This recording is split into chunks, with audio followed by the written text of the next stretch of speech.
Guerra entre Israel e Hamas faz petróleo disparar. A B3 divulgou os destaques operacionais do mês de setembro e não foi legal. Camil abre a temporada de balanços. Meu nome é Fernando Franklin e essas e muitas outras informações você fica sabendo no nosso resumo semanal de notícias. Então vamos lá, começando pelas notícias internacionais. Vamos começar falando dos Estados Unidos. A inflação ao consumidor subiu 0,4% em setembro, ante agosto, né? Acima do esperado, que é o principal ponto aí, que era de 0,3%.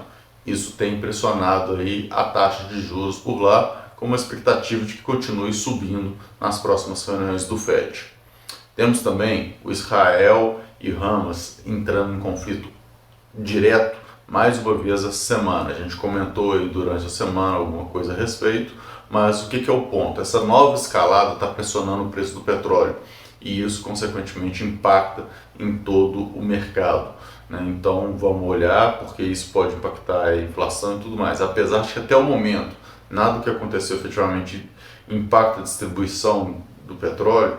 Pode ser que isso venha a aumentar de alguma forma e aí, consequentemente, a gente tem uma escalada real. Por enquanto é apenas especulativa devido à possibilidade da gente ter aí uma escassez de produção lá na região.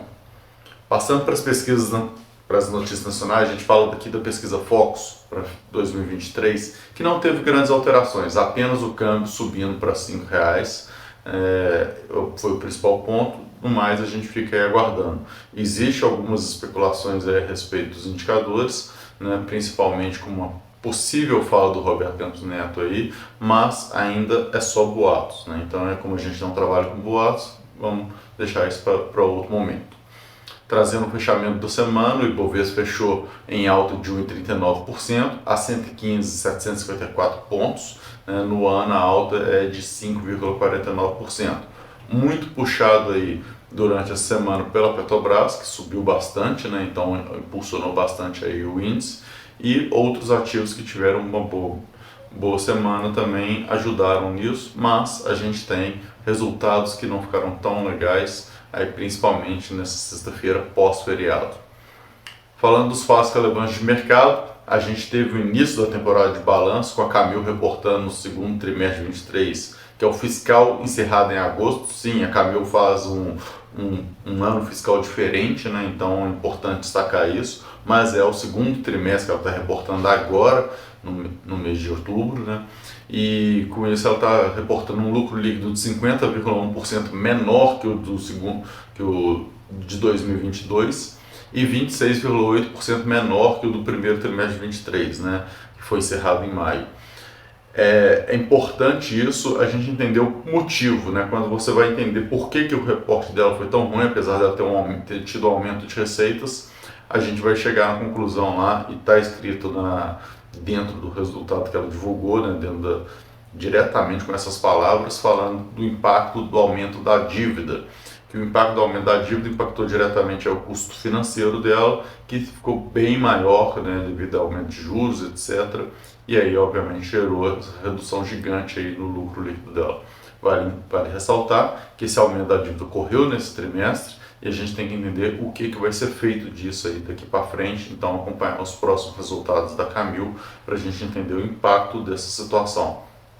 Aqui, novamente, a gente está trazendo só o resultado em si, não estou falando que esse resultado é desesperador e você tem que vender, e nem é muito bom e você tem que comprar. Mas, obviamente, né, a gente tem que olhar sempre o custo da empresa versus o resultado esperado. Então, essa vai ser a análise que você vai ter que fazer. E, óbvio, que aqui a gente só está fazendo o fato, e quando a gente tem uma redução de 50%, não dá para falar que foi um resultado positivo. Trazendo aí a B3, né?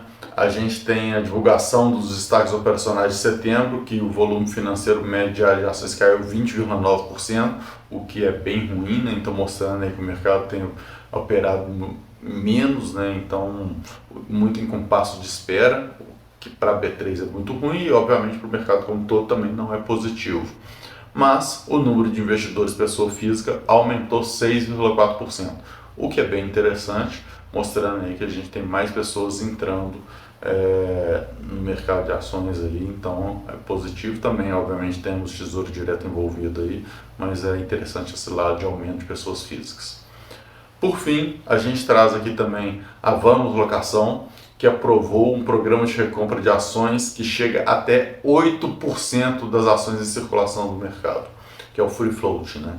Então, o maior destaque aí é o fato do volume ter sido tão grande, chegar a 8% aí do Free Float, então é um volume significativo, então é interessante de acompanhar esse movimento. Vale lembrar que todo programa de recompra divulgado pela empresa, ela não é obrigada a cumprir 100% desse programa, né? O programa ele tem um volume esperado, e que é um volume máximo que ela pretende comprar, mas não tem um volume mínimo, então ela pode encerrar esse programa a qualquer momento devido à mudança aí de cenário.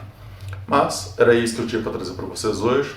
Espero que tenham tido um bom feriado aí na quinta-feira e fiquem ligados para mais informações que a gente vai trazendo aí ao longo da semana e obviamente no próximo resumo semanal de notícias. Muito obrigado e até a próxima. Tchau, tchau.